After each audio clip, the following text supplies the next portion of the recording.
શ્રીનાથજી ચરિત્રામૃત ગ્રંથ સચિત્ર શ્રી હરિરાયજી રચિત તેમાં આગળનો પ્રસંગ એટલે કે ગઈકાલે પ્રસંગ જે આવેલો જામ ખંભાલિયાના કલ્યાણ ભટ્ટ, તેમની દીકરી દેવકા, તેમનો પરિવાર શ્રી ગુંસાઈજીથી જામ ખંભાલિયામાં સેવક થયા પછી ગોકુલમાં રહેવાનો મનોરથ કરી કાયમ ગોકુલમાં વાસ કરેલો, પણ ગોવર્ધનનાથજીએ શ્રી ગુંસાઈજીને કહીને ગોવર્ધનની તલેટીમાં વાસ કરવા માટે બોલાવી લીધેલા.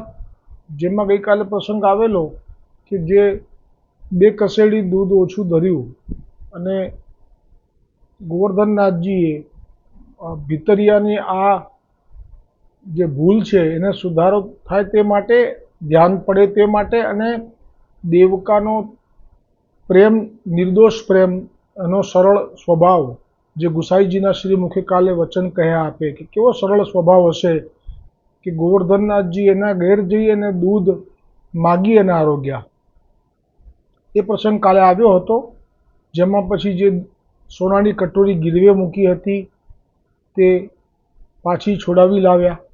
અને હવે શ્રી ગુંસાઈજી વિચારે ચડ્યા કે કેમ આમ થયું કે ગોવર્ધનનાથજીને 2 કસોડી જેટલું જ દૂધ દેવકાને ત્યાં પીવા આરોગવા જવું પડ્યું, પાછું ગીરવે મૂક્યો, આવું કેમ? એ પ્રસંગ ગઈકાલે ત્યાં સુધી આવ્યો હતો.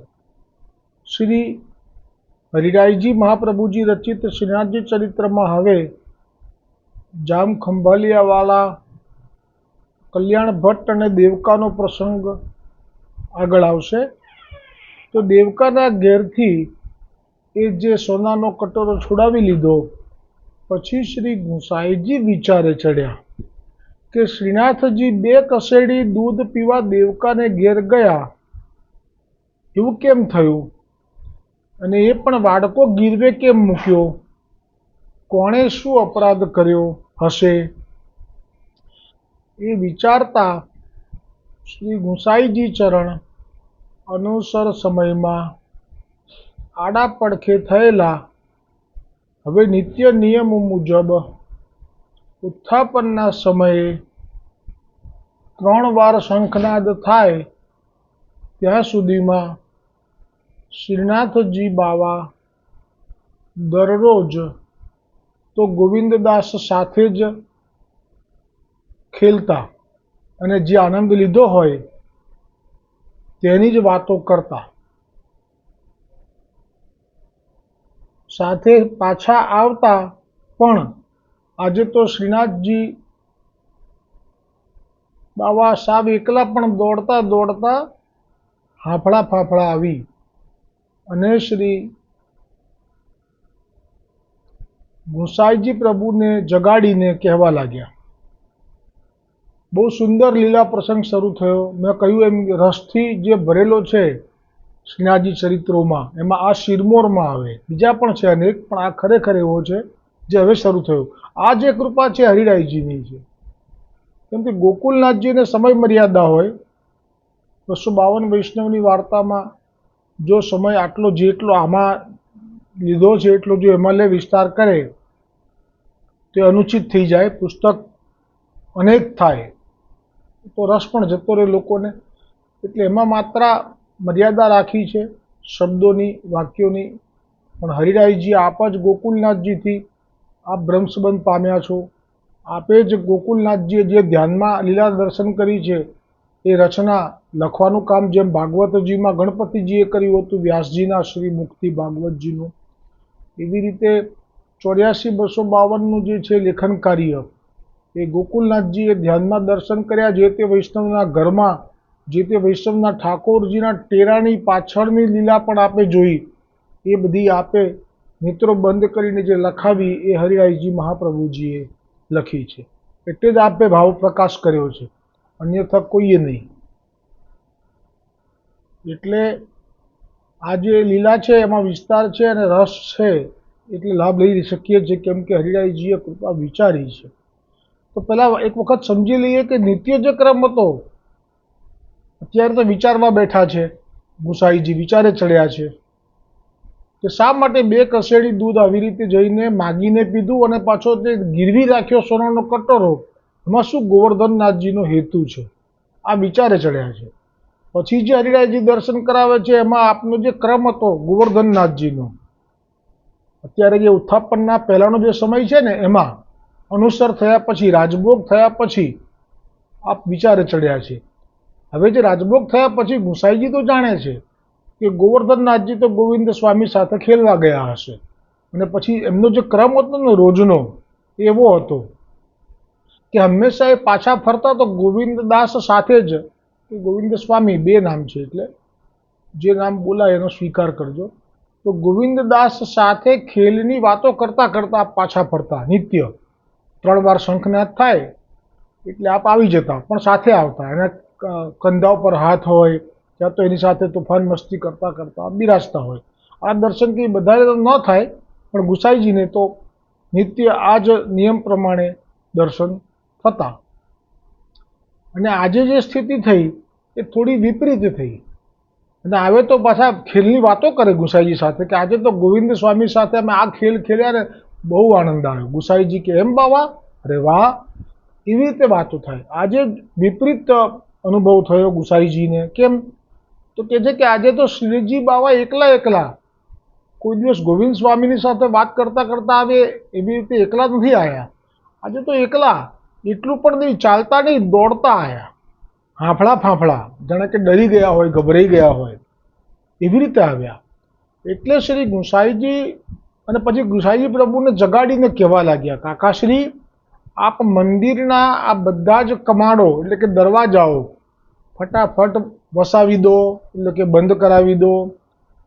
કેમ કે અમે રમત રમતા રમતા પેલા ગોવિંદાને દાવ આપ્યા વગર આવ્યા છીએ.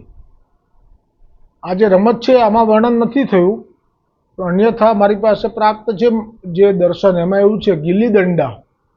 એ ઠાકોરજી અને ગોવિંદો આજે ગિલ્લી દંડા રમતા હતા, એમાં ઠાકોરજીએ પ્રથમ દાવ લઈ લીધો.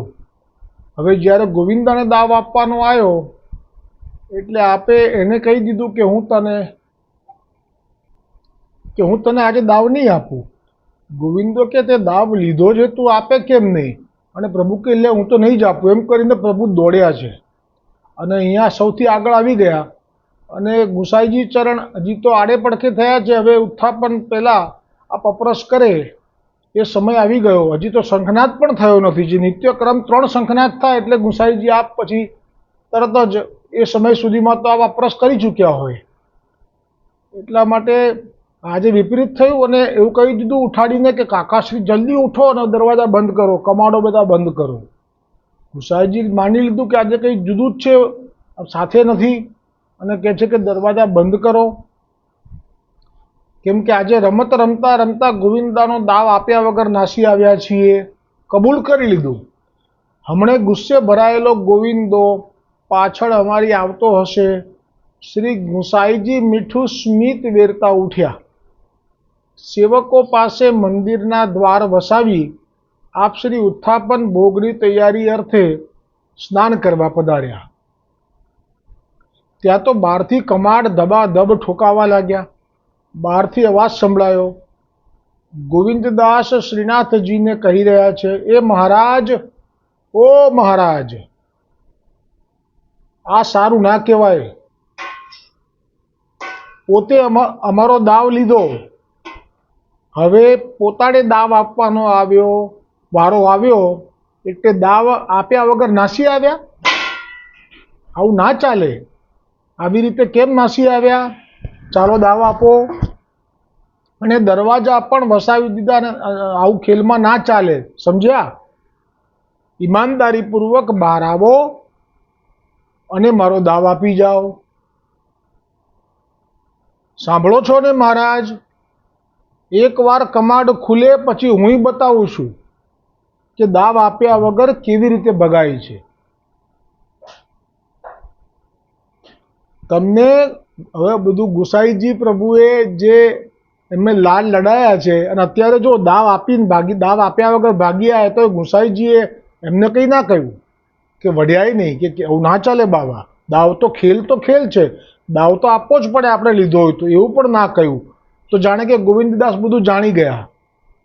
સખા છે ને, એટલે ગોવિંદદાસને તો હવે આજે મોકો મળી ગયો એટલે ગોવિંદદાસને રીસ પણ બહુ ચડી છે. એટલે કહે છે કે તમને તો ગુસાઈજી મહારાજે બહુ માથે ચડાવી રાખ્યા છે. આ તેનું જ પરિણામ છે. ખોલો, કમાડ ખોલો. દ્વાર પર ધબધબાટી વધી ગઈ. જોર જોરથી હાથથી પછાડે, દ્વાર ખોલે એના માટેનો ગુસ્સો કાઢે, દરવાજા ઉપર કાઢે. છતાં પણ કમાડ ના ખુલ્યા, તે ના જ ખુલ્યા. તેથી હવે ગોવિંદદાસને બરોબરની રીસ ચડી ગઈ અને ગિરિરાજ ગોવર્ધન પરથી ઉતરી અને સીધા નીચે જે તલેટીમાં ગોવિંદ કુંડ છે ત્યાં જઈ અને બેસી ગયા. એ જ સ્થાન જ્યાં રાજભોગ પછી રાજભોગ પહેલા અપરસ માટે શ્રી ગુસાઈજી પધારતા. એટલે જ્યાં ગોવિંદ કુંડ ઉપર જઈને બેસી ગયા ત્યાં માડ શ્રીનાથજીને શાંતિ થઈ કે વળી ફરી પાછી દરવાજા ઉપર કોઈએ ખખડાયું હોય એવી ધબધબાટી શરૂ થઈ ગઈ. ત્યારે પાછા શ્રીનાથજી ચમક્યા કે આ વળી કોણ હશે? ત્યાં તો બહાર દેવકા દરવાજો ખટખટાવતી જાય અને હૈયાની ભરાસ કાઢતી જાય અને બહારથી જ બૂમો પાડીને કહેવા લાગી કે તેરે જૈસો છલિયા હોને આજ તક નાહી દેખ્યો. તેરે જૈસો છલિયા હોને એટલે મેં आज तक नहीं देखो. देव दमन को सखा को रूप लेके मेरे घर दो कसेड़ी એટલે કે બે લોટી दूध पीवे को आयो और 4.5 पैसे को दूध को मोल करायो और 4.5 पैसा दे के हमारे प्यार को खरीदवे निकस्यो है.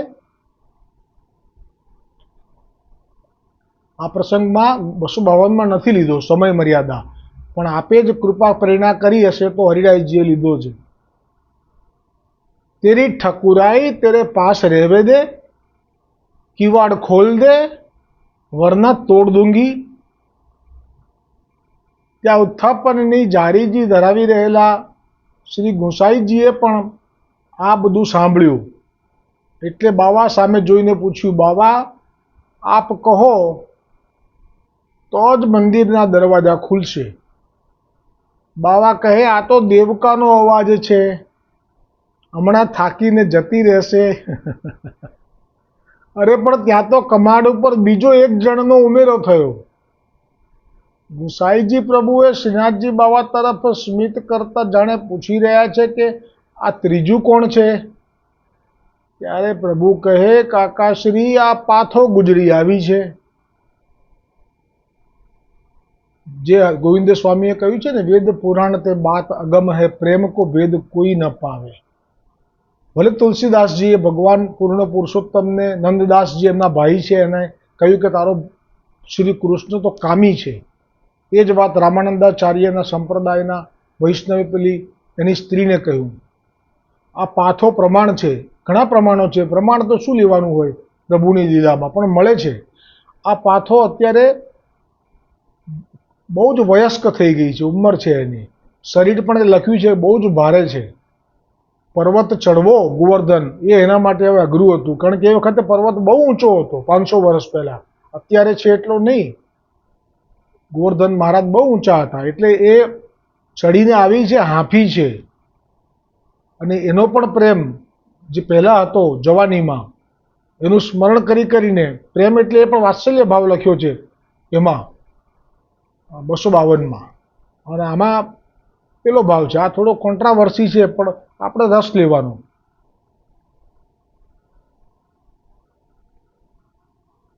બહુ દિવસ કાકાશ્રી આ તો પાથો ગુજરી આવી છે. બહુ દિવસે મારા દર્શનનો તાપ થતા આવી છે, પણ હવે તો ઉંમર થઈ ગઈ છે. વળી ભારે શરીરે ગોવર્ધન ચડીને આવી અને અત્યારે દરવાજો બંધ જોયો, કારણ કે સમય છે ઉત્થાપનનો, પણ આ દરવાજા બંધ કરાયા છે. આપની મરજી. આપને કોણ કહી શકે કે દર્શન કેમ ના થયા ઉત્થાપનના? આ જ વાત હવેલીમાં છે. પૂર્ણ પુરુષોત્તમના મંદિરમાં કોઈ સમય ફેરફાર થાય તો કંઈ પેલા મર્યાદાના મંદિરની જેમ ફરિયાદ કરવા નહીં જવાની, નહીંતર દોષ થશે. ઠાકોરજીની મરજી, જ્યારે પણ ભીતરમાં તો ભીતરમાં, બહાર તો બહાર. પૂર્ણ પુરુષોત્તમના મંદિરમાં ક્યારે પણ કોઈ દિવસ ચડસા ચડસી કરશો તો એટલો મોટો અપરાધ લાગશે કે દુઃખી થઈ જશો. આ તો હક કરી શકે છે, કેમ કે આને તો એવા સંબંધો છે. ગોવર્ધનનાથ જે માગી માગીને આના બાથામાંથી આરોગ્યું છે. દીકરા માટે લઈ જતું હોય છાક અને માગી લે, અને કે દીકરા માટે આ બીજું તારા ઘરે પડ્યું છે, પછી ખબર હોય એમને ઘરમાં પડ્યું છે. બહુ મજા આવશે પાથો ગુજરીના પ્રસંગમાં. એટલે કહ્યું કે અને એમ કે બહુ દિવસે મારા દર્શનનો તાપ થયો, તો પાછું શરીર ભારે, ઉંમર થઈ ગઈ છે, ગોવર્ધન ઉપર ચડીને આવી છે, હાંફી ગઈ છે. એને તો ખબર છે કે ઉત્થાપનનો સમય છે, પણ કવાડ બંધ છે એટલે એને તાપ થયો કે આ બંધ છે અને દર્શન વગર જઈશ, એટલે આ બધું હૈયા વરાળ કાઢે છે. એવું કાકાશ્રીને ગુસાઈજીને ઠાકોરજીએ સમજાવ્યું. એટલે દેવકાની સાથે આજે એ પણ હવે કોઈ કસર છોડશે નહીં. ત્યાં જ બહારથી પાથોનો અવાજ સંભળાયો કે અરે ઓ બહુરૂપીએ, પહેલે તો માર્ગ में आड़ो आवे, छल के मेरी रोटी छीने, वो कुंभना के साथ मेरे ही सामने मेरा दही लूट के खावे, पर अब तो जैसे जैसे श्रीने એટલે ગુસાઈજીએ અથવા તો મહાપ્રભુજીએ શ્રીને પાટ પર ક્યાં પધરા દિયો. એટલે બોલો, આ જે લીલા કરતા ને એ તો પાટે પધરાયા પણ નહોતા. એટલે કે મહાપ્રભુજીને આજ્ઞા કરીને આ પધાર્યા અને પાટે સૂક્ષ્મક્રમ કાચા મંદિરમાં બધું શરૂ થયું ને, એની પણ પહેલા આવી લીલાઓ થતી, એ બધું સ્મરણ કરાવે છે અત્યારે કે જૈસે જે શ્રીને, જે શ્રી છે, જે શ્રીને પાટ પર ક્યાં પધરાઈ દિયો. अब तो दरवाजे खिड़की सब बंद करी के भोग आरोगवन बैठो है.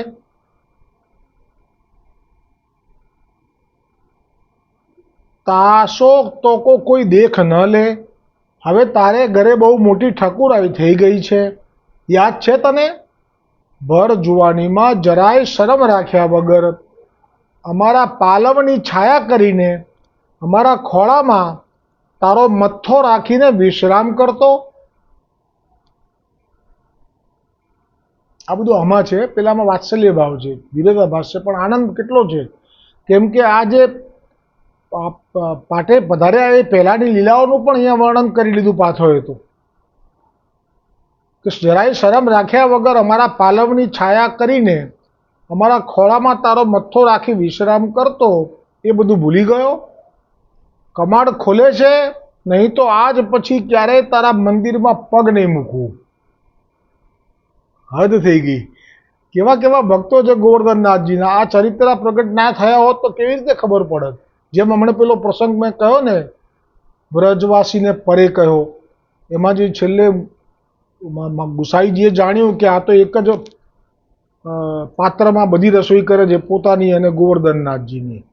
એટલે એ તો કંઈ કાની પણ રાખતો નથી, કાની આપતો નથી, સ્નાન અપરસ કરતો નથી, અહીંથી લઈ જાય એવું તરત સિદ્ધ કરવા બેસી જાય છે, અને વાસણ પણ એક જ રાખે છે, અને એમાંથી જ, જોકે એ તો ઠાકોરજીને ધરેલું હોય એ જ વાસણ હોય એમ કહેવાય, ને પછી પાતળ કરે છે.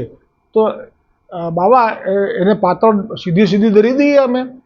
તો ગોવર્ધનનાથજીએ ગુસાઈજીને આજ્ઞા ના કરી શક્યા, મૌન થયા. ગુસાઈજીએ મૌન છે, ગોવર્ધનનાથજીએ મૌન છે. પછી ગોવર્ધનનાથજીએ કહ્યું કે એક કામ કરો, અમે તો ના કહી શકીએ, પણ એ જે કે એ કરો. તે વખતે એ જે પૂછ્યું, આના સાથે મળે તે પ્રસંગ એટલે કહું છું, એ વખતે પૂછ્યું કે અમુક ભોલા વ્રજવાસીનું નામ જે હોય, કે તને પાતળ આપે કે આવી રીતે સીધું આપવાનું જ રાખે? તો એ કહે છે કે પાતળ બાતળ તમારી મને કંઈ બહુ ખબર ના પડે, એ વાત કરવાની રીત જુઓ. તમારી પાતળ બાતળ હું કંઈ સમજતો નથી. મને તો જો બે સીધા આપશો તો હું પરેનું બનાવીશ, પણ જો એક જ સીધું આપશો તો પછી હું જ લઈશ, પરેનું નહીં બને. ચોખવટ કરી લેવું છું અત્યારથી જ, એટલે પછી પાછળથી મન દુઃખ ના થવું જોઈએ. પછી ગુસાઈજીએ કહ્યું કે હવે ભંડારમાંથી એને સીધું આપજો. અલગ હોય ત્યાં વૈષ્ણવ, પેલા આપણા વ્રજવાસીઓ માટે કે બધા માટે અલગ સીધું ભંડારું હોય, ઠાકોરજી માટે અલગ હોય. આ એક રીત છે, એક મર્યાદા છે.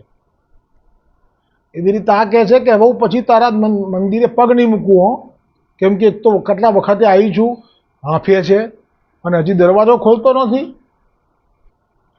પગ નહીં મૂકું. પછી દેવકાની સામે જોઈને પાથો પૂછવા લાગી. હવે પાથોને થયું કે આ કેમ અહીંયા મારી સામે આગળ ઊભી હતી, એ બી ખખડાવતી હતી, તો જરા પૂછી તો લઉં. તો પાથો પૂછવા લાગી, બેટી તું કોણ છે? હું જોઉં છું ક્યારની તું અહીં દુઃખી થઈને આ નિષ્ઠુરને પોકારી રહી છે, પણ પેલાને ક્યાં કઈ અસર થાય છે? તને પણ આ કપટીએ પોતાની જાળમાં ફસાવી લાગે છે. અંદરથી શ્રીનાથજી બાવા કહે, કાકાશ્રી, આજના અમારા ગ્રહો ભારે લાગે છે. આજે આપની મેળમાં, એટલે કે આપે જે નક્કી કરેલો ક્રમ છે કે ભોગ તો ટેરામાં જ આવે, એમાં પ્રેમ પાસે નેમ તોડવો પડશે. એટલે કે આપનો નિયમ આજે તોડી નાખજો. ભલે આજે આ બંનેની સામે જ અમે ઉત્થાપન ભોગ આરોગીશું. ત્યારે ગુસાઈજી પ્રભુ કહે, પણ દરવાજો ખોલું, અંદર આવે અને આવું ને આવું બોલે તો આપ ભોગ ક્યારે આરોગશો? આ છે ગુસાઈજીનો ભાવ, તત સુખનો વિચાર. ત્યાં પછી એ રસમાં એ ખોવાઈ ના શકે, આપણે ખોવાઈ શકીએ. આ રીત છે પુષ્ટિ માર્ગની. એટલે હવે જે કહે છે ગુસાઈજી કે તો પછી અંદર આવશે ને આવું ને આવું કર્યા કરશે, તો પછી તમે કેવી રીતે આ ભોગ આરોગશો? તો પ્રભુએ જે કહ્યું કે તમે દરવાજો ખોલો, એમને શાંત કરતા અમને સારી રીતે આવડે છે. બોલો પૂર્ણ પુરુષોત્તમ વ્રજો રહીશો વૈસવ શ્રી કૃષ્ણચંદ્ર ભગવાન કી જય હો. આ અધૂરો રહેલો પ્રસંગ આવતીકાલે આવશે. બોલો ગોવર્ધનનાથ કી જય, શ્રીનાથજી ચરિત્રામૃત કી જય, હરિરાયજી મહાપ્રભુજી કી જય હો.